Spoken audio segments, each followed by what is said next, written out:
राम राम जी। तो भैया बहुत से लोगों को लगता है कि एक मर्चेंट नेवी में पानी के जहाज़ में काम करने के लिए और कैप्टन बनने के लिए सिर्फ जहाज़ में चढ़ना होता है। नहीं नहीं नहीं, ऐसा नहीं है। आपको कुछ गवर्नमेंट एग्ज़ाम्स क्लियर करने पड़ेंगे और एक इंटेंस ट्रेनिंग ऑन बोर्ड करना पड़ता है और बहुत कुछ सीखना पड़ता है। तो ठीक है, आज मैं आपको बताता हूँ कि मर्चेंट नेवी अगर आपको ज्वाइन करनी है तो आप कैसे मर्चेंट नेवी में कैप्टन बन सकते हो और एक 23-24 साल की उम्र में 2-3 लाख रुपए सैलरी कैसे उठा सकते हो मर्चेंट नेवी में। तो जी, ये कहानी ये स्टार्ट होता है आपको 12th से। आपके पास 12th में पीसीएम होना चाहिए, फिजिक्स केमिस्ट्री मैथ, ये ज़रूरी है। और आपके मार्क्स, अगर नहीं, मैं कहता हूँ कि अगर ऑफिसर बनना है तो आपका साइंस होनी ही चाहिए। और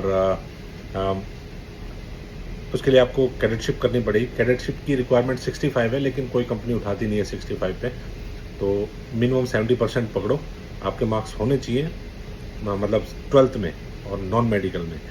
आपने 12th किया, नॉन मेडिकल 70% मार्क्स हैं आपके। और फिर आपको स्पॉन्सरशिप करनी है। ये याद रखना है, आपको स्पॉन्सरशिप लेनी है किसी अच्छी कंपनी से। जैसे हमारी कंपनी ये फ्लीट मैनेजमेंट है, यहाँ से लो, या साइनर्जी है, एंग्लो ईस्टर्न है, वी शिप है, बड़ी बड़ी मैनेजमेंट कंपनी है। यहाँ से आपको स्पॉन्सरशिप लेनी है पहले, कोर्स करने से पहले, नहीं तो जॉब नहीं है। तो आपको स्पॉन्सरशिप लो पहले। वो आपके 12th के बेसिस पे कुछ ओरल रिटन एग्ज़ाम लेते हैं और फिर आपको कोर्स करना पड़ेगा। आ, फिर हाँ नहीं, उसके बाद आपको IMU CET एक एग्ज़ाम है, वो क्लियर करना है। और फिर आपको फिर कोर्स करना है। कोर्स कौन सा करना है? ऑफिसर के लिए आपको कैडेटशिप करनी है। कैडेटशिप कौन सी है? DNS बोलते हैं इसको, diploma of nautical science, diploma in nautical science. और एक और रहता है BSc, बोलते हैं BSc नॉटिकल साइंस। लेकिन मेरे को लगता है कि DNS अच्छा है, ये 1 साल का है, और BSc 3 साल की। तो आपको ये कोर्स कंप्लीट करना है, आपको सर्टिफिकेशन लाना है कैडेटशिप का। और फिर जहाँ से आपने स्पॉन्सरशिप ली है, वहाँ से फिर आप उस कंपनी के जहाज़ में चढ़ोगे एज अ कैडेट, एक ट्रेनी ऑफिसर आप ज्वाइन करेंगे। और फिर आप ऑन बोर्ड, आपको सिखाया जाएगा। नॉर्मली कैडेट चीफ ऑफिसर के अंडर रहता है, चीफ ऑफिसर उसको बहुत कुछ सिखाता है। और सभी कैडेट को सिखाते ही, सीखने के लिए तो आया है ना बच्चा, तो उसको नेविगेशन सिखाया जाता है, कार्गो ऑपरेशन सिखाया जाएगा, पैसेज प्लानिंग भी देखता है ऊपर, क्योंकि उसे एग्ज़ाम के लिए जाना है फिर ना। तो 18 महीना आपको ऑन बोर्ड शिप में बिताना है एज अ कैडेट। 18 महीना हो गए, नॉर्मली 3 शिप कराते हैं कंपनियाँ, 3 शिप आपकी होगी, उसके बाद आपको एग्ज़ाम के लिए जाना है। ये प्राइवेट जॉब है, लेकिन एग्ज़ाम्स भैया गवर्नमेंट लेती है, ग्रिल करती है दबा के। ऐसा नहीं है कि आप जाओ एग्ज़ाम क्लियर करके आ जाओगे आसानी से, नहीं नहीं, सालों लग जाते हैं, साल तो लग ही जाता है मिनिमम। तो वहाँ आपको पहले कॉलेज अटेंड करना है सेकंड मेट का के लिए, और फिर आपको रिटन क्लियर करने हैं वहाँ पे, फिर ओरल एग्ज़ाम क्लियर करने हैं। फिर एक बार आप ये सब क्लियर करके आ गए तो आपके पास सर्टिफिकेशन होता है, उसको कहते हैं COC, certificate of competency. Second mate का आपके पास COC आ जाएगा। फिर आपको शिप ज्वाइन करना है थर्ड मेट में।